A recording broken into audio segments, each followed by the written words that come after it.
Well, you know what? As a kid, I was always a huge sports fan, and I was a news junkie. So I wanted to work in television. I watched a lot of television, and television in my day was really limited to about six channels.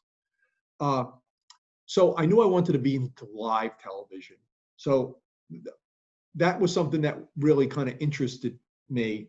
And like getting to where I was sort of I'm not going to say it was accidental, but it was just sort of like following path and hoping doors would open. And by really sticking to it, doors did open. Uh, I went to the graduate program of TV and radio at Brooklyn College because when I was an undergraduate in 1979 at Queens College, we were in a terrible recession. So there really wasn't a lot of jobs at that point. But I really wanted to be in television. So I applied and I got accepted to the program at Brooklyn College. I worked on the staff as a graduate assistant in the TV radio department for a couple of years, and I went to school, got my master's. And then in 1981, when I graduated, it sounds like it's a long time ago. It's going to be 40 years next year for me.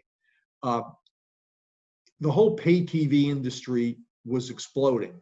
You started having HBO, the sports channels, ESPN launched, MSG Network, Sports Channel, USA Network. The whole cable industry was sort of born at that point. It was sort of born in the late 70s in a big way, but it kind of exploded in the 80s.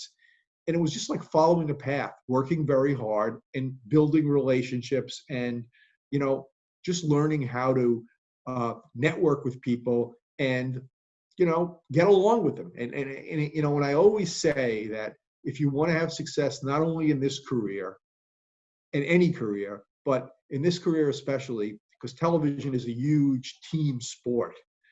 Everybody's reliant on somebody else. Is that what you've learned? The most important lesson you've learned in kindergarten, and that is getting along with others. Because if you can't get along with others, it's very difficult to succeed. So I had a passion for television. I had a passion for live television, and I just sort of followed the trail. I had an internship at Channel 5 at the time.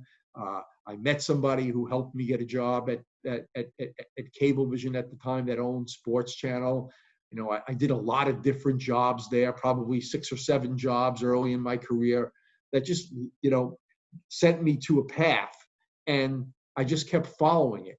And for me, it worked out really well. I wouldn't change anything, and because I'm a huge sports fan and still am, always will be, even when I'm finished. So, the most important thing is I enjoy the games and I also enjoy making good TV. Make sure to check out the My Career tab on the BC Navigator app, where you can track your career progress based on the amount of credits you've earned, stay updated on upcoming events from the Magner Center, and watch our videos for insight and advice on your career field.